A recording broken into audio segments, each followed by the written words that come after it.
ನಾನು ಮನೇಲಿ ಮಾಡಿರೋ ಆಹಾರನೇ ಪ್ರತಿದಿನ ತಗೋತೀನಿ ಡಾಕ್ಟ್ರೆ. ನಾನು ಹೊರಗಡೆಯಿಂದ ಯಾವ ಜಂಕ್ ಫುಡ್ ತಗೊಳ್ಳಲ್ಲ, ಆಕ್ಟಿವ್ ಆಗಿರುವಂತಹ ಜೀವನ ಶೈಲಿಯನ್ನ ಅನುಸರಿಸ್ತೀನಿ. ಆದ್ರೂ ನನಗೆ ದಿನದಿಂದ ದಿನಕ್ಕೆ, ವರ್ಷದಿಂದ ವರ್ಷಕ್ಕೆ ನನ್ನ ತೂಕ ಹೆಚ್ಚಾಗ್ತಾನೆ ಇದೆಯಲ್ಲ, ಯಾಕೆ ಅಂತ ಹಲವಾರು ಜನ ಆಶ್ಚರ್ಯ ಪಡ್ತಿರ್ತಾರೆ, ನನಗೆ ದಿನ ಕೇಳ್ತಿರ್ತಾರೆ. ಈ ಡಯಟ್ ಅನ್ನುವಂಥದ್ದನ್ನ ಕರೆಕ್ಟ್ ಆಗಿ ನಾವು ಹೇಗೆ ಪಾಲಿಸಬೇಕು, ನಮ್ಮ ದೇಹದ ತೂಕವನ್ನ ಕರೆಕ್ಟ್ ಮೇಂಟೈನ್ ಮಾಡಬೇಕು, ತೂಕ ಕಡಿಮೆ ಮಾಡಬೇಕು ಅಂತಂದ್ರೆ ಭಾರತೀಯ ಆಹಾರ ಶೈಲಿಯಲ್ಲಿ ನೀವು ಪ್ರತಿದಿನ ಮನೆಯಲ್ಲಿ ಮಾಡುವಂತಹ ತಿನ್ನುವಂತಹ ಆಹಾರದಲ್ಲೇನೆ ಯಾವ ಆಹಾರನ ಎಷ್ಟೊತ್ತಿಗೆ ಸರಿಯಾದ ಪ್ರಮಾಣದಲ್ಲಿ ಹೇಗೆ ತಿನ್ನೋದ್ರಿಂದ ನಮ್ಮ ತೂಕವನ್ನು ಇಳಿಸಲಿಕ್ಕೆ ಸಾಧ್ಯ. ವೆಯ್ಟ್ ಲಾಸ್ ಡಯಟ್ ಚಾರ್ಟ್ ನಿಮ್ಗೆ ತಿಳ್ಕೋಬೇಕು ಅಂದ್ರೆ ಈ ವಿಡಿಯೋನ ಕೊನೆ ತನಕ ನೋಡಿ. ನಮಸ್ಕಾರ, ನಾನು ನಿಮ್ಮ orthopaedic surgeon doctor Kishan Bhagwat.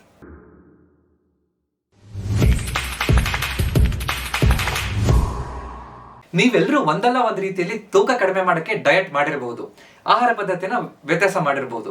ಹೆಚ್ಚಿನ ಸಲ ಅದು ಫೇಲ್ ಆಗುತ್ತೆ. ಯಾಕೆ ಅಂದರೆ ನಾವು ಯಾರೋ ಹೇಳಿದ್ರು ಅಂತ ಹೇಳಿ ಅನ್ನ ಬಿಟ್ಬಿಡಿ ಅಂತ ಸಂಪೂರ್ಣವಾಗಿ ಅನ್ನ ಬಿಡಕ್ಕೆ ಹೋಗ್ತಾರೆ, ಅಥವಾ ಕೇವಲ ಹಣ್ಣು ಮಾತ್ರ ತಿನ್ನಿ ಅಂತ ಇನ್ ಕೆಲವೊಬ್ರು ಹೇಳ್ತಾರೆ. ಕೆಲವೊಬ್ರು ನನಗೆ ಕರೆಕ್ಟ್ ದಿನದಲ್ಲಿ ಒಂದೇ ಊಟ ಮಾಡಿ ಬೇರೆ ಎಲ್ಲ ಉಪವಾಸ ಇದ್ಬಿಡಿ ಅಂತ ಹೇಳ್ತಾರೆ. ಇನ್ ಕೆಲವೊಬ್ರು ಯಾವುದೋ ಒಂದು ಫಾರಿನ್ ಡಯಟ್ ಚಾರ್ಟ್ ಅನ್ನ ಕೊಟ್ಟು ಇದನ್ನ ಫಾಲೋ ಮಾಡಿ ಅಂತ ಹೇಳ್ತಾರೆ. ಇದು ಯಾವುದು ನಮ್ಮ ಹತ್ರ ಆಗದೆ ಇರುವಂತದ್ದು. ಸ್ವಲ್ಪ ದಿನ ಮಾಡಿ ಬಿಟ್ಬಿಡ್ತೀವಿ. ಈ ತರ ಮಾಡಿದ್ರೆ ಸರಿಯಾಗಲ್ಲ. ಕರೆಕ್ಟ್ ಆಗಿ ತೂಕ ಕಡಿಮೆ ಮಾಡಬೇಕು ಅಂದ್ರೆ ಅದಕ್ಕೆ ಬೇಕಾಗಿರುವಂತಹ ಗೋಲ್ಡನ್ ಫಾರ್ಮುಲಾ ಏನು ಅಂತ ನಮ್ಗೆ ಗೊತ್ತಿರಬೇಕು. ಏನಿದು ತೂಕ ಕಡಿಮೆ ಮಾಡುವಂತಹ ಗೋಲ್ಡನ್ ಫಾರ್ಮುಲಾ? ಎರಡು ವಿಷಯದ ಮೇಲೆ ತೂಕ ಕಡಿಮೆ ಮಾಡುವಂಥದ್ದು ನಿಂತಿರುತ್ತೆ. ಮೊದಲನೇದು ಅಂದ್ರೆ ಆಹಾರ ಪದ್ಧತಿಯಲ್ಲಿ ಮೊದಲನೇದು ಕ್ಯಾಲರಿ ಡೆಫಿಸಿಟ್ ಡಯಟ್ ಇರಬೇಕು. ಎರಡನೇದು ಇನ್ಸುಲಿನ್ ಕಂಟ್ರೋಲ್ ಇರಬೇಕು. ಕ್ಯಾಲರಿ ಡೆಫಿಸಿಟ್ ಅನ್ನೋದು ಅರ್ಥ ಮಾಡ್ಕೋಬಹುದು. ಅಂದ್ರೆ ನಾವು ಎಷ್ಟು ದೇಹದಲ್ಲಿ ದಿನನಿತ್ಯ ಖರ್ಚು ಮಾಡ್ತೀವೋ, ವ್ಯಾಯಾಮ ಮಾಡಿ, ಓಡಾಡಿ, ಕೆಲಸ ಮಾಡಿ, ಅದಕ್ಕಿಂತ ಕಡಿಮೆ ಕ್ಯಾಲರಿಗಳನ್ನ ನಾವು ತಿನ್ಬೇಕು. ಉದಾಹರಣೆಗೆ ಒಂದು ಬ್ಯಾಂಕ್ ಇದೆ ಅಂತ, ಬ್ಯಾಂಕಲ್ಲಿ ನಾವು ದುಡ್ಡು ಕಟ್ತಾ ಇರ್ತೀವಿ, ದಿನ ದುಡ್ಡನ್ನು ತಗೋತಾ ಇರ್ತೀವಿ. ನಾವು ದಿನ 100 ರೂಪಾಯಿ ಕಟ್ತೀವಿ ಅಂತಂದ್ರೆ 120 ರೂಪಾಯಿ ಖರ್ಚು ಮಾಡಬೇಕು. ಅವಾಗಲೇ ನನ್ನ ಬ್ಯಾಂಕ್ ಬ್ಯಾಲೆನ್ಸ್ ಇರುವಂತದ್ದು ಕಡಿಮೆ ಆಗುತ್ತೆ, ಹೊಟ್ಟೆ ಬೊಜ್ಜು ಕರಗುತ್ತೆ. ಅದ್ರ ಬದಲು ನಾನು ದಿನ 100 ರೂಪಾಯಿ ಕಟ್ಟಿ 100 ರೂಪಾಯಿ ಖರ್ಚು ಮಾಡ್ತಾ ಇದ್ರೆ ಅಲ್ಲಿದಲ್ಲೇ ಇರುತ್ತೆ, ನನ್ನ ಬ್ಯಾಂಕ್ ಬ್ಯಾಲೆನ್ಸ್ಗೆ ಬಡ್ಡಿ ಸಮೇತ ಹೊಟ್ಟೆ ಬೊಜ್ಜು ಹೆಚ್ಚಾಗ್ತಾ ಹೋಗುತ್ತೆ. ಅದನ್ನ ಕರೆಕ್ಟ್ ಅರ್ಥ ಮಾಡ್ಕೋ. ಸೊ ನಾವು ಎಷ್ಟು ಆಹಾರ ತಗೋಬೇಕು ಅಂತಂದ್ರೆ ನಾವು ಖರ್ಚು ಮಾಡೋಕ್ಕಿಂತ ಕಡಿಮೆ ತಗೋಬೇಕು. ಕಡಿಮೆ ಕ್ಯಾಲರಿ ಇದ್ದಾಗ ಅವಾಗ ನಮ್ಗೆ ತೂಕ ಕಡಿಮೆ ಮಾಡುವಂಥದ್ದು ಸುಲಭ ಆಗ್ತಾ ಹೋಗುತ್ತೆ. ಆದ್ರೆ ಹೆಚ್ಚಿನ ಈ ಭಾರತೀಯ ಶೈಲಿ ಆಹಾರ ಪದ್ಧತಿಯಲ್ಲಿ ನಾವು ತಗೊಳ್ತಾ ಇರೋದ್ರಲ್ಲಿ, ಅಥವಾ ನಮ್ಮ ದೇಹ ಹೇಗಿರುತ್ತೆ ಅಂದ್ರೆ 30-35 ವರ್ಷ ಆದ್ಮೇಲೆ 3 ಮುಖ್ಯ ಬದಲಾವಣೆಗಳಾಗುತ್ತೆ. ನಮ್ಮ ಮೆಟಬಾಲಿಸಮ್ ಸ್ಲೋ ಆಗುತ್ತೆ, ಮಾಂಸಖಂಡಗಳು ಕ್ಷೀಣಿಸ್ತಾ ಬರುತ್ತೆ, ಕಡಿಮೆ ಆಗ್ತಾ ಬರುತ್ತೆ, ನಮ್ಮ ಇನ್ಸುಲಿನ್ ರೆಸಿಸ್ಟೆನ್ಸ್ ಹೆಚ್ಚಾಗ್ತಾ ಹೋಗುತ್ತೆ. ಸೊ ಇದೆಲ್ಲ ಆಗೋದ್ರಿಂದ 45 ವರ್ಷದಲ್ಲಿ ಅಥವಾ 40-45 ವರ್ಷದಲ್ಲಿ ನಾವು ಅದೇ ಮನೆ ಆಹಾರ ತಗೊಂಡ್ರೆ, 25 ವರ್ಷದಲ್ಲಿ ಇದ್ದಾಗ ಏನ್ ತಗೋತಾ ಇದ್ವಿ ಅದೇ ಆಹಾರ ತಗೊಂಡ್ರೆ ನಮ್ಮ ಹೊಟ್ಟೆ ಬೊಜ್ಜು ಹೆಚ್ಚಾಗ್ತಾ ಹೋಗುತ್ತೆ, ತೂಕ ಇಳಿಯೋದೇ ಇಲ್ಲ. ನಮ್ಗೆ ಆಶ್ಚರ್ಯ ಆಗುತ್ತೆ, ಅದೇ ಊಟ ಮನೆ ಊಟನೇ ಮಾಡ್ತಾ ಇದ್ದೀನಿ ಅಂದ್ರೂ ತೂಕ ಇಳಿತಾ ಇಲ್ಲ ಅನ್ನೋದಕ್ಕೆ ನಮ್ಮ ದೇಹದಲ್ಲಿ ಆಗ್ತಾ ಇರುವಂತಹ ಬದಲಾವಣೆ ಕಾರಣ. ಅದಕ್ಕೆ ನಾವೇನೇನ್ ಮಾಡ್ಬೇಕು, ಕರೆಕ್ಟ್ ಆಗಿ ಇನ್ಸುಲಿನ್ ಕಂಟ್ರೋಲ್ ಹೇಗೆ ಮಾಡಬೇಕು ಕರೆಕ್ಟ್ ಅರ್ಥ ಮಾಡ್ಕೋತಾ ಹೋಗ್ಬೇಕು. ಭಾರತೀಯ ಆಹಾರ ಪದ್ಧತಿಯಲ್ಲಿ ನಾವು ತಿನ್ನುವಂತ ಆಹಾರದಲ್ಲಿ ಹೆಚ್ಚು ಕಾರ್ಬೋಹೈಡ್ರೇಟ್ಸ್ ಇರುತ್ತೆ. ಎಲ್ಲ ಆಹಾರ ನಾವು ಬೆಳಗ್ಗೆ ತಿಂಡಿ, ಇಡ್ಲಿ, ದೋಸೆ ಏನ್ ತಗೊಂಡ್ರು, ಅನ್ನ ತಿನ್ನೋದು, ಚಪಾತಿ ತಿನ್ನೋದು, ಎಲ್ಲದರಲ್ಲೂ ಕಾರ್ಬೋಹೈಡ್ರೇಟ್ ಹೆಚ್ಚಿರುತ್ತೆ, ಪ್ರೋಟೀನ್ ಕಡಿಮೆ ಇರುತ್ತೆ. ಸೊ ಅದು ತಪ್ಪು, ಅದನ್ನ ಸರಿಪಡಿಸ್ಕೋಬೇಕು. ಅದ್ರ ಜೊತೆಗೆ ಇನ್ಸುಲಿನ್ ಅನ್ನೋದನ್ನ ಕರೆಕ್ಟ್ ಅರ್ಥ ಮಾಡ್ಕೋಬೇಕು. ಇನ್ಸುಲಿನ್ ಸತತವಾಗಿ ಯಾವಾಗ ಜಾಸ್ತಿ ಇರುತ್ತೆ, ಇನ್ಸುಲಿನ್ ಜಾಸ್ತಿ ಇದ್ದಾಗ ಹೊಟ್ಟೆ ಬೊಜ್ಜು ಶೇಖರಣೆ ಹೆಚ್ಚಾಗುತ್ತೆ. ಇನ್ಸುಲಿನ್ ಜಾಸ್ತಿ ಯಾವಾಗ ಆಗುತ್ತೆ ಅಂದ್ರೆ ನಾವು ಪದೇ ಪದೇ ಆಹಾರ ತಗೊಂಡ್ರೆ, ಅಥವಾ ಹೆಚ್ಚು carbohydrate, naked carbs, refined carbohydrates, maida, ಸಕ್ಕರೆ, ಏನು ಹೆಚ್ಚು ನಾರಿನಂಶ ಇಲ್ಲದೆ ಇರುವಂತ ಆಹಾರ ತಗೊಂಡ್ರೆ ಅವಾಗ ಕಾರ್ಬೋಹೈಡ್ರೇಟ್ಸ್, ರಿಫೈನ್ಡ್ ಕಾರ್ಬೋಹೈಡ್ರೇಟ್ಸ್ ಹೆಚ್ಚಿದ್ದಾಗ ಕಂಟಿನ್ಯೂಸ್ ಆಗಿ ಶುಗರ್ ಸ್ಪೈಕ್ ಆಗುತ್ತೆ, ತೊಂದರೆ ಉಂಟಾಗುತ್ತೆ. ಕರೆಕ್ಟ್ ಆಗಿ ರಾತ್ರಿ ಲೇಟ್ ನೈಟ್ ಆಹಾರ ತಗೊಂಡ್ರು ಕೂಡ ಈ ಇನ್ಸುಲಿನ್ ಹೆಚ್ಚಾಗುತ್ತೆ. ಸೊ ಪದೇ ಪದೇ ತಿನ್ನೋದು, ಕಾರ್ಬೋಹೈಡ್ರೇಟ್ ಹೆಚ್ಚಿರುವಂತ ಆಹಾರ ತಿನ್ನೋದು, ಲೇಟ್ ನೈಟ್ ಊಟ ಮಾಡುವಂಥದ್ದು, ಈ 3 ಮಾಡೋದ್ರಿಂದ ಇನ್ಸುಲಿನ್ ಹೆಚ್ಚಾಗುತ್ತೆ. ಸೊ ಇದನ್ನ ನಾವು ಸರಿಪಡಿಸ್ಕೊಳ್ಳುವಂಥದ್ದು ಬಹಳ ಮುಖ್ಯ. ರಾತ್ರಿ ಲೇಟ್ ಆಗಿ ಅದೇ ದೋಸೆ, ನಾನು ಇಡೀ ದಿನ ನಾನು ಒಂದು ದೋಸೆ ತಿಂತೀನಿ ಡಾಕ್ಟ್ರೆ, ರಾತ್ರಿ ಲೇಟ್ ಆಗಿ ತಿಂತೀನಿ ಅಂತ ಇರುವಂತಹ ಎಫೆಕ್ಟ್ ಏನ್ ಮಾಡುತ್ತೋ, ಬೆಳಗ್ಗಿನ ಹೊತ್ತಲ್ಲಿ ತಿನ್ನುವಂತ ಎಫೆಕ್ಟ್ ಏನ್ ಮಾಡುತ್ತೋ ಕಂಪ್ಲೀಟ್ಲಿ ಡಿಫ್ರೆಂಟ್ ಇರುತ್ತೆ. ಸೊ ಅದನ್ನ ಕರೆಕ್ಟ್ ಅರ್ಥ ಮಾಡ್ಕೊಂಡ್ರೆ ಬೆಳಿಗ್ಗೆ, ಮಧ್ಯಾಹ್ನ, ಸಂಜೆ ಏನೇನ್ ತಿಂತ ಹೋಗ್ಬೋದು, ಡಯಟ್ ಚಾರ್ಟ್ ಹೇಗೆ ಅಂತ ಕರೆಕ್ಟ್ ಅರ್ಥ ಮಾಡ್ಕೊಳ್ಳೋಣ. ಸೊ ನಾವು ಬೆಳಗ್ಗಿಂದ ಸಂಜೆ ತನಕ ಏನೇನ್ ತಿಂತ ಹೋಗ್ಬೇಕು ಅಂತ ಕರೆಕ್ಟ್ ಅರ್ಥ ಮಾಡ್ಕೊತಾ ಹೋಗೋಣ. ಬೆಳಿಗ್ಗೆ ತಿಂಡಿಗೆ ನಾವು ಹೆಚ್ಚು ಸಲ ಬೆಳಿಗ್ಗೆ ತಿಂಡಿ ಅಂದ್ರೆ ಮನೆಯಲ್ಲಿ ದೋಸೆ ಮಾಡ್ತೀವಿ, ಇಡ್ಲಿ ಮಾಡ್ತೀವಿ, ಅವಲಕ್ಕಿ, ಉಪ್ಪಿಟ್ಟು, ಈ ತರ ಒಬ್ಬೊಬ್ಬರ ಮನೆಯಲ್ಲಿ ಒಂದೊಂದ್ ದಿನ ಒಂದೊಂದ್ ತರ ಮಾಡ್ತಾ ಹೋಗ್ತಾರೆ. ಇದೆಲ್ಲದೂ ಸರಿನೇ, ಆದ್ರೆ ಸರಿಯಾಗಿ ನಾವು ಕರೆಕ್ಟ್ ಆಗಿ ಪ್ರಮಾಣ ಕರೆಕ್ಟ್ ಕಂಟ್ರೋಲ್ ಇಟ್ಕೋಬೇಕು. ತಿನ್ಬೇಕಾದ್ರೆ ಇದರಲ್ಲಿ ಹೆಚ್ಚು ಕಾರ್ಬೋಹೈಡ್ರೇಟ್ಸ್ ಇರುತ್ತೆ. ಸೊ ಅದನ್ನ ಬ್ಯಾಲೆನ್ಸ್ ಮಾಡೋದು ಹೇಗೆ? ಇಡ್ಲಿ ತಿಂದ್ರೆ 2 ಅಥವಾ 3 ಇಡ್ಲಿ ತಿಂದು ಅದರ ಜೊತೆಗೆ ಸರಿಯಾಗಿ ತರಕಾರಿ ಸಾಂಬಾರನ್ನ ತಿನ್ಬೇಕು. ತರಕಾರಿಗಳು ಇರೋದ್ರಿಂದ ಅದರಲ್ಲಿ ಫೈಬರ್, ನಾರಿನಂಶ ಇರುತ್ತೆ. ಬೇಳೆ ಸಾಂಬಾರನ್ನ, ತೆಳುವು ಸಾಂಬಾರಲ್ಲ, ಬೇಳೆ ಹಾಕಿ ಸಾಂಬಾರ್ ಮಾಡೋದ್ರಿಂದ ಅದರಲ್ಲಿ ಪ್ರೋಟೀನ್ ಕೂಡ ನಮ್ಗೆ ಸಿಗುತ್ತೆ. ಕರೆಕ್ಟ್ ಅರ್ಥ ಮಾಡ್ಕೋಬೇಕು. ಈ ನಾವು ದೋಸೆ ಮಾಡ್ತೀವಿ, ಚಪಾತಿ ಮಾಡ್ತೀವಿ ಬೆಳಗ್ಗೆ ತಿಂಡಿಗೆ ಅಂತಿದ್ರೆ, ದೋಸೆ ಜೊತೆಗೆ ಕಡಿಮೆ ಎಣ್ಣೆ ಹಾಕಿ ದೋಸೆ ಮಾಡೋದು, ದೋಸೆ ಜೊತೆಗೆ ಕರೆಕ್ಟ್ ಆಗಿ ತರಕಾರಿ ಪಲ್ಯ ಮಾಡೋದು, ಅಥವಾ ಕಾಯಿ ಚಟ್ನಿ ಮಾಡಿಕೊಂಡು ತರಕಾರಿ ಪಲ್ಯ ಹಾಕೊಂಡು ಒಂದು ಮುಷ್ಟಿ ಮೊಳಕೆ ಕಾಳನ್ನು ತಿನ್ನುವಂಥದ್ದು. ತರಕಾರಿಯಲ್ಲಿ ನಮಗೆ ಫೈಬರ್ ಇರುತ್ತೆ, ವಿಟಮಿನ್ಸ್ ಗಳಿರುತ್ತೆ, ಮಿನರಲ್ಸ್ ಇರುತ್ತೆ. ಈ ಕರೆಕ್ಟ್ ಆಗಿ ಒಂದು ಮುಷ್ಟಿ ಮೊಳಕೆ ಕಾಳನ್ನು ತಿನ್ನೋದ್ರಿಂದ ಅದರಲ್ಲಿ ಪ್ರೋಟೀನ್ ಸಿಗುತ್ತೆ. ಸೊ ಸರಿಯಾಗಿ ಪ್ರತಿದಿನ ತಿಂಡಿಗೆ ಮಾಡಿದಾಗ ಒಂದು ಮುಷ್ಟಿ ಮೊಳಕೆ ಕಾಳಿಂದ ಪ್ರೋಟೀನ್ ಸಿಗುತ್ತೆ. ನಂತರ ಜೊತೆಗೆ ತರಕಾರಿ ಪಲ್ಯ ಅಥವಾ ತರಕಾರಿ ಸಾಂಬಾರ್ ಬೇಳೆ ಹಾಕಿ ಮಾಡೋದ್ರಿಂದ ಅದರಲ್ಲೂ ಕೂಡ ನಮಗೆ ಪ್ರೋಟೀನ್ ಅಂಶ ಸಿಗುತ್ತೆ. ಸೊ ನಮ್ಮ ಭಾರತೀಯ ಶೈಲಿ ಆಹಾರ ಪದ್ಧತಿಯಲ್ಲಿ ತಿಂಡಿಯಲ್ಲಿ ನಾವು ಮುಖ್ಯವಾಗಿ 4 ವಿಷಯಗಳನ್ನು ಅರ್ಥ ಮಾಡ್ಕೋಬೇಕು. ಒಂದು, ನಾರಿನಂಶ ಹೆಚ್ಚಿರಬೇಕು, ಅದಕ್ಕೆ ತರಕಾರಿ ಹಣ್ಣು ಅದನ್ನ ಬಳಸಬಹುದು. ಪ್ರೋಟೀನ್ ಬೇಕೇ ಬೇಕು. ಪ್ರೋಟೀನಿಗೆ ನಾವು ಕರೆಕ್ಟ್ ಆಗಿ ಬೆಳಿಗ್ಗೆ ತಿಂಡಿಯಲ್ಲಿ ಹೇಗೆ ಪ್ರೋಟೀನ್ ತಗೋಬಹುದು? ಈ ಸಾಂಬಾರಲ್ಲಿ ಹೆಚ್ಚು ಬೇಳೆ, ನಾನು ಈಗಾಗಲೇ ಹೇಳ್ದಾಗೆ ಒಂದು ಮುಷ್ಟಿ ಮೊಳಕೆ ಕಾಳನ್ನ ಬಳಸೋದ್ರಿಂದ, 1 ಲೋಟ ಹಾಲನ್ನ ಕುಡಿಯೋದ್ರಿಂದ, ಜೊತೆಗೆ ಮೊಸರು ಅಥವಾ ಮೊಸರಿಗೆ ಸ್ವಲ್ಪ ಚಟ್ನಿ ಪುಡಿ ಈ ತರ ಹಾಕೊಂಡು ತಗೊಳ್ಳೋದ್ರಿಂದ ಅದರಿಂದ ನಮ್ಗೆ ಸಿಗುತ್ತೆ. ಎಗ್ ವೈಟ್ ಅಥವಾ ಆಮ್ಲೆಟ್ ಅನ್ನ ತಿನ್ನೋದ್ರಿಂದ ಸಿಗುತ್ತೆ. ಈ ತರ ನಾವು ಕರೆಕ್ಟ್ ಆಗಿ ಪ್ರೋಟೀನ್ ಪೂರೈಕೆ ಮಾಡೋದು ಬಹಳ ಮುಖ್ಯ. ಅದರ ಜೊತೆಗೆ ಬಹಳ ಮುಖ್ಯವಾಗಿ ಕ್ಯಾಲ್ಸಿಯಂ ಸೋರ್ಸ್ ಬೇಕೇ ಬೇಕು. ಮೂಳೆ ಮಾಂಸಖಂಡಗಳು ಗಟ್ಟಿಯಾಗಿರ್ಬೇಕು ಅಂತಂದ್ರೆ ಕ್ಯಾಲ್ಸಿಯಂ ಮತ್ತು ಬೇರೆ ವಿಟಮಿನ್ಗಳು ಬೇಕು. ಅದಕ್ಕೆ ಹಾಲು, ಹಾಲಿನ ಪದಾರ್ಥಗಳು, ರಾಗಿಯನ್ನ ಹೆಚ್ಚು ಬಳಸುವಂಥದ್ದು, ರಾಗಿ ದೋಸೆ, ರಾಗಿ ಅಂಬ್ಲಿ ಕುಡಿಯೋದು, ಇದನ್ನೆಲ್ಲ ಕರೆಕ್ಟ್ ಅರ್ಥ ಮಾಡ್ಕೋಬೇಕು. ಅದರ ಜೊತೆಗೆ ಕೆಲವೊಂದಿಷ್ಟು ಮೈಕ್ರೋ ನ್ಯೂಟ್ರಿಯೆಂಟ್ ಸರಿಯಾಗಿರ್ಬೇಕು. ಮೈಕ್ರೋ ನ್ಯೂಟ್ರಿಯೆಂಟ್ ಸರಿಯಾಗಿರ್ಬೇಕು ಅನ್ನೋದಕ್ಕೆ ನಾವು ಒಂದಿಷ್ಟು ಡ್ರೈ ಫ್ರೂಟ್ಸ್ ಅನ್ನ ಅಥವಾ ಕೆಲವೊಂದು ಬೀಜಗಳನ್ನ ತಗೊಳ್ಳೋದನ್ನ ಅರ್ಥ ಮಾಡ್ಕೋಬೇಕು. ಅಗಸೆ ಬೀಜ, ಚಿಯಾ ಬೀಜ, ಕುಂಬಳಕಾಯಿ ಬೀಜ, ಸೂರ್ಯಕಾಂತಿ ಬೀಜ ಅಥವಾ ಡ್ರೈ ಫ್ರೂಟ್ಸ್ ಒಂದು ಮುಷ್ಟಿಯನ್ನ ತಗೊಳ್ಳೋದ್ರಿಂದ ನಮ್ಗೆ ಚೆನ್ನಾಗಿ ಬೇಕಾಗಿರುವಂತ ಎಲ್ಲಾ ಪೋಷಕಾಂಶಗಳು ಬೆಳಗಿನ ತಿಂಡಿಯನ್ನ ಕರೆಕ್ಟ್ ಟೈಮಲ್ಲಿ ತಗೊಂಡಾಗ ನಮ್ಮ ದೇಹ ತೂಕ ಕಂಟ್ರೋಲ್ ಮಾಡ್ಕೊಳ್ಳಿಕ್ಕೆ ಅನುಕೂಲ ಆಗುತ್ತೆ. ಕ್ಯಾಲರಿ ಕಂಟ್ರೋಲ್ ಬೇಕು, ಆದ್ರೆ ಬೆಳಗಿನ ತಿಂಡಿ ಮಿಸ್ ಮಾಡಬಾರ್ದು, ಸ್ಕಿಪ್ ಮಾಡಬಾರ್ದು. ನಾನು ಉಪವಾಸ ಮಾಡ್ತೀನಿ ಅಂತ ಲೇಟ್ ಆಗಿ ಬೆಳಗಿನ ತಿಂಡಿ ಮಾಡೋದು ತಪ್ಪು. ಅದ್ರ ಜೊತೆಗೆ ಕರೆಕ್ಟ್ ಆಗಿ ಸಮಯಕ್ಕೆ ಕರೆಕ್ಟ್ ಆಗಿ ಸರಿಯಾದ ಪ್ರಮಾಣದಲ್ಲಿ ತಿನ್ನುವಂಥದ್ದು ಸರಿ.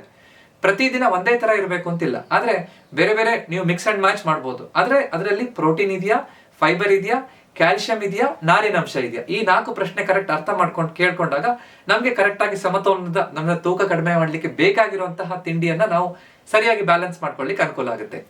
ಮಧ್ಯಾಹ್ನ ಊಟ ಅಂದ ತಕ್ಷಣ ಎಲ್ಲರೂ ಅನ್ನ ತಿಂತಾರೆ. ನಮ್ಮ ಪೂರ್ವಜರು ಎಲ್ಲರೂ ನಮ್ಮ ಭಾರತೀಯ ಶೈಲಿ, ನಮ್ಮ ದಕ್ಷಿಣ ಭಾರತದಲ್ಲಿ ಹೆಚ್ಚು ಅನ್ನ ತಿಂತೀವಿ. ಅನ್ನ ನಮ್ಮ ಎನಿಮಿ ಅಥವಾ ನಮ್ಮ ವೈರಿ ಅಲ್ಲ. ಅನ್ನ ತಿನ್ನೋದು ಕರೆಕ್ಟ್, ಆದ್ರೆ ಅನ್ನ ಜೊತೆಗೆ ಏನ್ ತಿಂತೀವಿ ಅನ್ನೋದು ಮುಖ್ಯ. ನಮ್ಮ ಪೂರ್ವಜರು ಎಲ್ಲರೂ ಅನ್ನ ತಿಂತಾ ಇದ್ರು, ಆರಾಮಾಗಿದ್ರಲ್ಲ, ನಮ್ಗೆ ಯಾಕೆ ಈಗ ತೂಕ ಬರ್ತಾ ಇದೆ, ಹೆಚ್ಚಾಗ್ತಾ ಇದೆ ಅಂತ ಹಲವಾರು ಜನರಿಗೆ ಪ್ರಶ್ನೆ ಇರ್ಬೋದು. ನಮ್ಮ ಪೂರ್ವಜರು ಕರೆಕ್ಟ್ ಟೈಮಿಗೆ ಊಟ ಮಾಡ್ತಾ ಇದ್ರು. ಅನ್ನದ ಜೊತೆಗೆ ಬೇರೆ ತರಕಾರಿಗಳನ್ನ, ಸಾಂಬಾರನ್ನ ಕರೆಕ್ಟ್ ಆಗಿ ಬಳಸ್ತಾ ಇದ್ರು. ಅದಕ್ಕಿಂತ ಮುಖ್ಯವಾಗಿ ಅವರ ಫಿಸಿಕಲ್ ಆಕ್ಟಿವಿಟಿ ಹೆಚ್ಚಿತ್ತು. ಬೆಳಗ್ಗೆ ತಿಂಡಿಯಲ್ಲೂ ಕಾರ್ಬೋಹೈಡ್ರೇಟ್, ಮಧ್ಯಾಹ್ನ ಊಟದಲ್ಲೂ ಕಾರ್ಬೋಹೈಡ್ರೇಟ್ ತಿಂದ್ರು. ಫಿಸಿಕಲ್ ದೈಹಿಕ ಶ್ರಮ ವಹಿಸಿ ಹೆಚ್ಚು ಕೆಲಸ ಮಾಡೋರಿಗೆ ಕಾರ್ಬೋಹೈಡ್ರೇಟ್ ಬೇಗ ಅದು ಕರಗ್ಬಿಡುತ್ತೆ. ಅದು ಡೈರೆಕ್ಟ್ ಆಗಿ ಹೊಟ್ಟೆ ಬೊಜ್ಜಾಗಿ ಮಾರ್ಪಾಡಾಗೋದಿಲ್ಲ. ಆದ್ರೆ ನಾವೆಲ್ಲರೂ ಕೂಡ ಹೆಚ್ಚು ಮುಂಚಿನಷ್ಟು ನಾವು ಶ್ರಮ ವಹಿಸಿ ಕೆಲಸ ಮಾಡ್ತಾ ಇಲ್ಲ. ಸೊ ಹಾಗಿದ್ದಾಗ ನಾವು ಕಾರ್ಬೋಹೈಡ್ರೇಟ್ ಅನ್ನ ಕಡಿಮೆ ಮಾಡೋದು ಬಹಳ ಮುಖ್ಯ. ಸೊ ಮಧ್ಯಾಹ್ನ ಊಟ ಮಾಡ್ಬೇಕಾದ್ರೆ ನಮ್ಮ ಪ್ಲೇಟ್ ಪೋರ್ಷನ್ ಕಂಟ್ರೋಲ್ ಮಾಡೋದು ಬಹಳ, ಅಂದ್ರೆ ಎಷ್ಟು ತಿಂತೀವೋ ಅದು ಕಡಿಮೆ ಮಾಡಬೇಕು ಅಂದ್ರೆ ಒಂದು ಸಿಂಪಲ್ ಟ್ರಿಕ್, ಸಣ್ಣ ತಟ್ಟೆಯನ್ನ ಬಳಸೋಣ. ಆ ತಟ್ಟೆಯಲ್ಲಿ ಕರೆಕ್ಟ್ ಆಗಿ 4 ಭಾಗ ಮಾಡಿ, 2 ಭಾಗದಲ್ಲಿ ಅಂದ್ರೆ 50%, 50% ಅನ್ನ ನಾವು ಕರೆಕ್ಟ್ ನಾರಿನಂಶ ಹೆಚ್ಚಿರುವಂತ ಆಹಾರ, ತರಕಾರಿ, ಸಲಾಡ್ ಆಗಿರ್ಬೋದು, ಹಣ್ಣು, ಬೇರೆ ಬೇರೆ ತರಕಾರಿಗಳು, ಸಲಾಡ್, ಹಣ್ಣು, ನಾರಿನಂಶ ಹೆಚ್ಚಿರುವಂತಹ ಆಹಾರ ಪದಾರ್ಥದಿಂದ ಪಲ್ಯ, ಕೋಸಂಬರಿ, ಈ ಸಲಾಡ್, ಇದರಿಂದ ನಾವು ಫಿಲ್ ಮಾಡ್ಬಿಡ್ಬೇಕು. ಫ್ರೂಟ್ಸ್ ಮತ್ತು ವೆಜಿಟೇಬಲ್ಸ್ ಬಹಳ ಮುಖ್ಯ. ಇನ್ನು ಕಾಲು ಭಾಗದಲ್ಲಿ ಪ್ರೋಟೀನ್ ಬೇಕು. ಪ್ರೋಟೀನ್ ಅನ್ನುವಂಥದ್ದು ತೊವೆ, ದಾಲಲ್ಲಿ ಸಿಗುತ್ತೆ. ಮೊಳಕೆ ಕಾಳುಗಳು ಅಥವಾ ಈ ಕಾಳಿನ ಪಲ್ಯ, ಕಾಳಿನ ಸಾಂಬಾರ್ ಮಾಡಿರೋದು, ಸಾಂಬಾರನ್ನ ಕರೆಕ್ಟ್ ಆಗಿ ಒಂದು ಲೋಟ, ಒಂದು ಸರಿಯಾಗಿರುವಂತಹ ಲೋಟ ಸಾಂಬಾರ್ ಆಗಿರ್ಬೋದು. ಇನ್ನು ಕಾಲು ಭಾಗದಲ್ಲಿ ಕಾರ್ಬೋಹೈಡ್ರೇಟ್ ಇರಬೇಕು. ಒಂದು ಚಪಾತಿ ಅಥವಾ ಅನ್ನ ತಿನ್ಬಹುದು, ಆದ್ರೆ ಪ್ರಮಾಣ ಬಹಳ ಮುಖ್ಯ. ಹೆಚ್ಚಿನವರಿಗೆ ಮಧ್ಯಾಹ್ನ ಊಟ ಮಾಡ್ಬೇಕಾದ್ರೆ ಎಷ್ಟು ಅನ್ನ ತಿನ್ಬೇಕು ಅಂತ ಪ್ರಶ್ನೆಗೆ ಸುಲಭವಾಗಿ ನಾವು ಹೇಳೋದಾದ್ರೆ, ನಮ್ಮ ಕೈ ಹಿಡಿಯಲ್ಲಿ ಒಂದು ಮುಷ್ಟಿ ಅನ್ನ ಎಷ್ಟು ನಮ್ಮ ಕೈಗೆ ಸಿಗುತ್ತೋ ಅಷ್ಟ ಅನ್ನವನ್ನ ನಾವು ಹಾಕೋಬೇಕು, ಮತ್ತೆ ಹಾಕೊಳಕ್ ಹೋಗ್ಬಾರ್ದು. ನಾನು ಅನ್ನ ತಿಂತಿದ್ದೀನಿ ಅಂದ್ರೆ ಚಪಾತಿ ತಿನ್ಬಾರ್ದು, ಚಪಾತಿ ತಿಂತಿದ್ದೀನಿ ಅಂದ್ರೆ ಅನ್ನ ತಿನ್ಬಾರ್ದು. 2 ತಿಂತೀನಿ ಅಂತಂದ್ರೆ ಅದು ಅರ್ಧ ಇದು ಅರ್ಧ ಮಾಡ್ಕೊಂಡು ಕರೆಕ್ಟ್ ಬ್ಯಾಲೆನ್ಸ್ ಮಾಡಿದ್ರೆ ಮಾತ್ರ ಸರಿಯಾಗುತ್ತೆ. ಸೊ ಚಪಾತಿ ತಿಂತಾ ಇಲ್ಲ, ಬರೀ ಅನ್ನ ತಿಂತಿದ್ದೀನಿ ಅಂತಂದ್ರೆ ಮಧ್ಯಾಹ್ನ ಊಟಕ್ಕೆ 1 ಮುಷ್ಟಿ ಅನ್ನ, ಅಕ್ಕಿ ಅಲ್ಲ, 1 ಮುಷ್ಟಿ ಅನ್ನ ಕರೆಕ್ಟ್ ತಿಂದು ಅಷ್ಟೇ ಕರೆಕ್ಟ್ ಆಗಿ ಈಕ್ವಲ್ ಅಮೌಂಟ್ ತರಕಾರಿ, ಸಾಂಬಾರು, ಕಾಳಿಂದ ಪಲ್ಯ ಅಥವಾ ಏನಾದ್ರು ಮಾಡ್ಕೊಂಡು ಅದನ್ನ ತಗೊಂಡು ಇನ್ನು ಅರ್ಧ ಭಾಗ ಕರೆಕ್ಟ್ ನಾರಿನಂಶ ಹೆಚ್ಚಿರುವಂತ ಆಹಾರ ತಗೊಂಡ್ರೆ ಮಧ್ಯಾಹ್ನ ಊಟ ನಾವು ಕರೆಕ್ಟ್ ಬ್ಯಾಲೆನ್ಸ್ ಮಾಡಿದಾಗ ಆಗುತ್ತೆ. ಸರಿಯಾದ ಟೈಮಿಗೆ ಮಧ್ಯಾಹ್ನ ಊಟ ಮಾಡುವಂಥದ್ದು ಬಹಳ ಮುಖ್ಯ. 3ನೇ ಆಹಾರ ಅಂತಂದ್ರೆ ಸಂಜೆ ಹೊತ್ತು ಸ್ನಾಕ್ಸ್ ಎಲ್ಲರೂ ತಗೋತೀವಿ. ಸಂಜೆ 4:30-5 ಗಂಟೆಗೆ ಎಲ್ಲರಿಗೂ ಹಸಿವಾಗುತ್ತೆ, ಟೀ ಕಾಫಿ ಕುಡಿಬೇಕು, ಬಿಸ್ಕೆಟ್ ತಿನ್ಬೇಕು ಅಂತ ಅನ್ಸುತ್ತೆ. ಇದು ಸಹಜ. ಆದ್ರೆ ಇದೇ ಸಂಜೆ ಹೊತ್ತಿಗೆ ನಾವು ಸಕ್ಕರೆ ಹಾಕಿರುವಂತಹ ಟೀ ಕಾಫಿ ಕುಡಿದು ಬಿಸ್ಕೆಟ್ ತಿಂದು ಇದೆಲ್ಲ ಮಾಡಿದ ತಕ್ಷಣ ಮತ್ತೆ ಇನ್ಸುಲಿನ್ ಹೆಚ್ಚಾಗುತ್ತೆ, ಮತ್ತೆ ನಮ್ಗೆ ರಾತ್ರಿ ಹೊತ್ತು ಲೇಟ್ ಆಗಿ ಹೆವಿ ಡಿನ್ನರ್ ತಿನ್ಬೇಕು, ಮತ್ತೆ ಹಸಿವಾಗುವಂತದ್ದು, ಸಡನ್ ಎನರ್ಜಿ ಕ್ರಾಶ್ ಆಗುವಂತದ್ದು, ಈ ತೊಂದರೆ ಆಗ್ಬಿಡುತ್ತೆ. ಸೊ ಅದಕ್ಕೆ ಸರಿಯಾಗಿ ಆರೋಗ್ಯಕರ ಸ್ನಾಕ್ ಅನ್ನ ಮಾಡುವಂತದ್ದು ನಮ್ಗೆ ಬಹಳ ಮುಖ್ಯ. ಅದನ್ನ ಹೇಗ್ ಮಾಡಬೇಕು, ಯಾವ್ದು ನಮ್ಮ ಹೊಟ್ಟೆ ಬೊಜ್ಜನ್ನ ಕರಗಿಸ್ಲಿಕ್ಕೆ ಬೇಕಾಗಿರುವಂತ ತಿಂಡಿಗಳು ಅನ್ನೋದ್ರ ಬಗ್ಗೆ ನಾನು ಡೀಟೇಲ್ ವಿಡಿಯೋ ಮಾಡಿದ್ದೀನಿ, ಅದನ್ನ ನೀವು ನೋಡ್ಬೋದು. ಆದ್ರೆ ಸಂಜೆ ಹೊತ್ತಿಗೆ ನಾವು ಪ್ರಾಕ್ಟಿಕಲ್ ಆಗಿ ಏನೇನು ತಿನ್ಬಹುದು, ನಾವು ಸ್ವಲ್ಪ ಹುರಿದಿರುವಂತಹ ಶೇಂಗಾ ಒಂದು ಮುಷ್ಟಿ ತಿನ್ಬಹುದು, ಅಥವಾ ಮಖಾನ ಅಂತ ಬರುತ್ತೆ, ಇದೆಲ್ಲ ಹೆಲ್ತಿ ಸ್ನಾಕ್ಸ್. ಅಥವಾ ಒಂದು ಹಣ್ಣನ್ನ ತಿನ್ಬಹುದು, ಅಥವಾ ಒಂದು ಕಾಳುಗಳನ್ನ ಸೋಯಾ ಚಂಕ್ಸ್ ಅನ್ನ ಮಾಡ್ಕೊಂಡು ಸ್ವಲ್ಪ ಪನ್ನೀರನ್ನ ನಾವು ಕರೆಕ್ಟ್ ಆಗಿ ಲೋ ಫ್ಯಾಟ್ ಪನ್ನೀರ್ ಸಿಗುತ್ತೆ, ಅದನ್ನ ಸ್ವಲ್ಪ ಬೇಯಿಸ್ಕೊಂಡು ಬಿಸಿ ಮಾಡ್ಕೊಂಡು ತಿನ್ಬಹುದು. ಇದರಿಂದ ನಮ್ಗೆ ಪ್ರೋಟೀನ್ ಸಿಗುತ್ತೆ, ಕರೆಕ್ಟ್ ಆಗಿ ಸರಿಯಾಗಿ ನಮ್ಮ ದೇಹಕ್ಕೆ ಬ್ಯಾಲೆನ್ಸ್ ಸಿಗುತ್ತೆ, ಹೆಚ್ಚು ಕಾರ್ಬೋಹೈಡ್ರೇಟ್ ಆಗಲ್ಲ, ಕ್ಯಾಲರಿಗಳು ಹೆಚ್ಚಾಗಲ್ಲ, ಮತ್ತೆ ನಮ್ಮ ಇನ್ಸುಲಿನ್ ಸ್ಪೈಕ್ ಆಗೋದನ್ನ ನಾವು ತಪ್ಪಿಸಿದಾಗುತ್ತೆ. ಜೊತೆಗೆ ಸಕ್ಕರೆ ಹಾಕೊಳ್ಳದೆ ಟೀ ಕಾಫಿ ಕುಡಿಯೋಕೆ ಪ್ರಯತ್ನ ಮಾಡಿ ನೋಡೋಣ. ಇಲ್ಲ ಅಂತಂದ್ರೆ ಗ್ರೀನ್ ಟೀ ಅಥವಾ ಬ್ಲಾಕ್ ಕಾಫಿ ಕುಡಿಯೋ ಅಭ್ಯಾಸ ಇದ್ರೆ ಅದನ್ನ ಮಾಡ್ಬೋದು, ಇಲ್ಲಾಂದ್ರೆ ಲೆಮನ್ ಟೀ ಕುಡಿಬಹುದು. ಸೊ ಈ ತರ ಮಾಡೋದ್ರಿಂದ ನಮ್ಗೆ ಆ ಕ್ಯಾಲರಿಗಳನ್ನು ನಾವು ಕಡಿಮೆ ಮಾಡ್ಲಿಕ್ಕೆ ಸಾಧ್ಯ ಆಗುತ್ತೆ. ಜ್ಯೂಸ್ ಅನ್ನ ಕುಡಿಯುವಂತಹ ಅಭ್ಯಾಸ ಕೆಲವರಿಗೆ ಇರುತ್ತೆ. ಜ್ಯೂಸ್ ಬದಲು ಒಂದು ಹಣ್ಣನ್ನು ತಿನ್ನಿ. ಜ್ಯೂಸ್ ಅಲ್ಲಿ ಯಾವುದೇ ರೀತಿ ನಾರಿನಾಂಶ ಇರೋದಿಲ್ಲ, ಸಡನ್ ಶುಗರ್ ಸ್ಪೈಕ್ ಆಗುತ್ತೆ. ಅದ್ರ ಬದಲು ಹಣ್ಣನ್ನು ತಿಂದ್ರೆ ಅದರಿಂದ ಪೋಷಕಾಂಶನೂ ಸಿಗುತ್ತೆ, ನಾರಿನಾಂಶ ಸಿಗುತ್ತೆ, ಶುಗರ್ ಕರೆಕ್ಟ್ ಆಗಿ ಸ್ಟಡಿಯಾಗಿ ಮೇಂಟೈನ್ ಮಾಡ್ಲಿಕ್ಕೆ ಅನುಕೂಲ ಆಗುತ್ತೆ.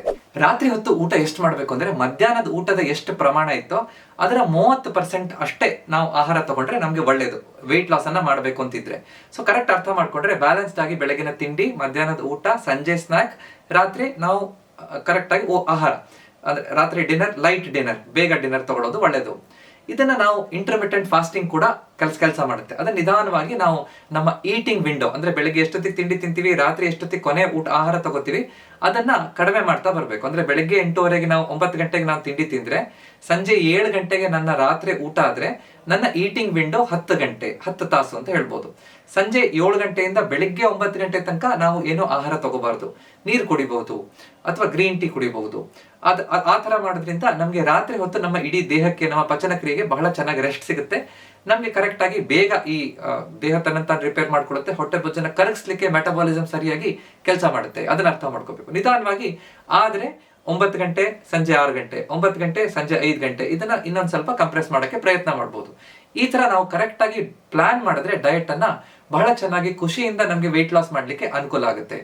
ವೆಯ್ಟ್ ಲಾಸ್ ಅನ್ನುವಂತಹದ್ದು ಕರೆಕ್ಟ್ ನಮ್ಗೆ ಯಾವ ಡಯಟ್ ನಮ್ಗೆ ಒಳ್ಳೇದು ಅಂತ ಯಾರಾದ್ರೂ ಪ್ರಶ್ನೆ ಕೇಳಿದ್ರೆ ನಾನು ವರ್ಷಾನುಗಟ್ಲೆ ಯಾವ್ದು ಫಾಲೋ ಮಾಡಕ್ಕೆ ನನಗೆ ಸಾಧ್ಯನೋ ಅದು ಕರೆಕ್ಟ್ ಅಂತ ಅರ್ಥ ಮಾಡ್ಕೋಬೇಕು. ಅಂದ್ರೆ ನನ್ಗೆ ಏನೋ ಒಂದು ಬಿಟ್ಬಿಟ್ಟೆ ನನ್ಗೆ ಆಗಲ್ಲ, ಫುಲ್ ಉಪವಾಸ ಮಾಡ್ತೀನಿ ಅಂತ 1 ವಾರ ಮಾಡೋದು ಮಾಡಿ ಸ್ಟಾಪ್ ಮಾಡೋಕ್ಕಿಂತ ಕಂಟಿನ್ಯೂಸ್ ಆಗಿ ನನಗೆ 1 ವರ್ಷ 2 ವರ್ಷ ಯಾವ್ದನ್ನ ಮಾಡಕ್ ಆಗುತ್ತೆ ಅನ್ನೋದನ್ನ ನಾವು ಕರೆಕ್ಟ್ ಅರ್ಥ ಮಾಡ್ಕೊಂಡು ಮಾಡಿದ್ರೆ ನಮ್ಮ ಆರೋಗ್ಯ ಚೆನ್ನಾಗಿರುತ್ತೆ, ಕರೆಕ್ಟ್ ಆಗಿ ನಾವು ಫಾಲೋ ಮಾಡ್ಲಿಕ್ಕೆ ಅನುಕೂಲ ಆಗುತ್ತೆ. ತಿನ್ಬೇಕಾದ್ರೆ ನಾವು ಮನೆ ಆಹಾರನೇ ತಿನ್ನೋಣ. ಪ್ಯಾಕ್ಡ್ ಆಹಾರ ಯಾವ್ದೋ ತಿಂದು ಮಾಡಿದ್ರೆ ಅದರಲ್ಲಿರುವಂತಹ ಕೆಮಿಕಲ್ಸ್ ಗಳನ್ನ ತಗೊಳ್ಳೋದು ಬೇಡ. ತಿನ್ಬೇಕಾದ್ರೆ ಸ್ವಲ್ಪ ಪ್ರಮಾಣದಲ್ಲಿ ಬ್ಯಾಲೆನ್ಸ್ಡ್ ಆಗಿ ತಿನ್ನೋಣ. ಜೊತೆಗೆ ಎಷ್ಟು ಪ್ರಮಾಣ ಅನ್ನೋದಕ್ಕೆ ಜಪಾನ್ ದೇಶದಲ್ಲಿ ನಾವು ಅವ್ರದ್ದು ಒಂದು ಹಾರ ಹಾಚಿ ಬೂ ಅನ್ನುವಂತ ಒಂದು ಕಾನ್ಸೆಪ್ಟ್ ಅನ್ನ ಅರ್ಥ ಮಾಡ್ಕೋಬೇಕು. ನಮ್ಗೆ ಹೊಟ್ಟೆ 80% ಫುಲ್ ಆದಾಗೆ ನಾವು ನಿಲ್ಸ್ಬೇಕಂತೆ. ಜಪಾನ್ ದೇಶದವರು ನೀವು ನೋಡಿರ್ಬೋದು, ಎಲ್ಲರೂ 80, 90, 100 ವರ್ಷ ತನಕ ಬದುಕ್ತಾರೆ, ಎಲ್ಲರೂ ತೆಳ್ಳಗಿರ್ತಾರೆ, ದಪ್ಪ ಇರೋದಿಲ್ಲ. ಯಾಕಂದ್ರೆ ಅವ್ರು ಈ ಪ್ರಿನ್ಸಿಪಲ್ ನ ಫಾಲೋ ಮಾಡ್ತಾರೆ, ಆಹಾರದಲ್ಲಿ ಕರೆಕ್ಟ್ ಸ್ಟ್ರಿಕ್ಟ್ ಆಗಿ ಕಟ್ಟುನಿಟ್ಟಾಗಿ ಫಾಲೋ ಮಾಡ್ತಾರೆ. ಸೊ ಅದನ್ನ ನಾವು ಕರೆಕ್ಟ್ ಅರ್ಥ ಮಾಡ್ಕೊಂಡು ಅನ್ವಯ ಮಾಡ್ಕೊಂಡು ನಮ್ಮ ಜೀವನಕ್ಕೆ ಹೇಗೆ ಅನ್ವಯ ಆಗುತ್ತೋ ಅದನ್ನ ಫಾಲೋ ಮಾಡೋದನ್ನ ಕಲ್ತ್ಕೋಬೇಕು. ನೀವು ಈ ವಿಡಿಯೋನ ಇಲ್ಲಿ ತನಕ ನೋಡಿದಿರಿ ಅಂದ್ರೆ ನಿಮ್ಮ ವೆಯ್ಟ್ ಲಾಸ್ ಬಗ್ಗೆ ನೀವು ಸೀರಿಯಸ್ ಆಗಿದ್ದೀರಿ ಅಂತ. ನಿಮ್ಗೆ ಇದನ್ನ ಇನ್ನಷ್ಟು ಮುಂದೆ ತಿಳ್ಕೋಬೇಕು, ಇದ್ರ ಜೊತೆಗೆ ಏನೇನ್ ಮಾಡ್ಬೇಕು, ಹೇಗೆ ವ್ಯಾಯಾಮ ಮಾಡ್ಬೇಕು, ಜೀವನ ಶೈಲಿ ಏನೇನ್ ಬದಲಾವಣೆ ಮಾಡ್ಬೇಕು ಅಂತ ನಿಮ್ಗೆ ಇಂಟ್ರೆಸ್ಟ್ ಇದ್ರೆ ನಾನು 21 ದಿನದಲ್ಲಿ ಸುಲಭವಾಗಿ ನಮ್ಮ ಭಾರತೀಯ ಆಹಾರ ಶೈಲಿಯಲ್ಲಿ ಬಿಸಿ ಲೈಫ್ ಸ್ಟೈಲ್ ಇರೋರ್ಗೂ ಕೂಡ ವೆಯ್ಟ್ ಲಾಸ್ ಹೇಗೆ ಮಾಡ್ಬೇಕು ಅಂತ ನಾನು 21 ದಿನದ ಒಂದು ಕೋರ್ಸ್ ಅನ್ನ ಮಾಡಿದ್ದೀನಿ. ಪಿನ್ ಕಾಮೆಂಟ್ ಮತ್ತು ಡಿಸ್ಕ್ರಿಪ್ಷನ್ ಅಲ್ಲಿ ಲಿಂಕ್ ಇರುತ್ತೆ, ಅದನ್ನ ನೋಡ್ಕೊಂಡು ನೀವು ತಗೊಂಡ್ರೆ ಖಂಡಿತವಾಗಿ ನಿಮ್ಗೆ ಸುಲಭವಾಗಿ ಇದನ್ನ ಸಸ್ಟೈನೇಬಲ್ ಆಗಿ ಹೇಗೆ ಮಾಡಕ್ ಆಗುತ್ತೆ ಅಂತ ನಿಮ್ಗೆ ಅರ್ಥ ಆಗುತ್ತೆ. ಈ ವಿಡಿಯೋ ಇಷ್ಟ ಆಯ್ತು ಅಂದ್ರೆ ನನಗೆ ದಯವಿಟ್ಟು ಇದನ್ನ ಲೈಕ್ ಮಾಡಿ. ನನ್ನ ಚಾನೆಲ್ನ ಇಲ್ಲಿ ತನಕ ನೀವು ಸಬ್ಸ್ಕ್ರೈಬ್ ಮಾಡ್ಕೊಂಡಿಲ್ಲ ಅಂದ್ರೆ ದಯವಿಟ್ಟು ಸಬ್ಸ್ಕ್ರೈಬ್ ಮಾಡೋದನ್ನ ಮರಿಬೇಡಿ. ಯಾಕಂದ್ರೆ ನಮ್ಮ ಆರೋಗ್ಯ ನಮ್ಮ ಕೈಲಿದೆ, ಅದನ್ನು ಸರಿಯಾಗಿ ಇಟ್ಕೊಳ್ಳುವಂಥದ್ದು ನಮ್ಮ ಕರ್ತವ್ಯ. ನಮಸ್ಕಾರ.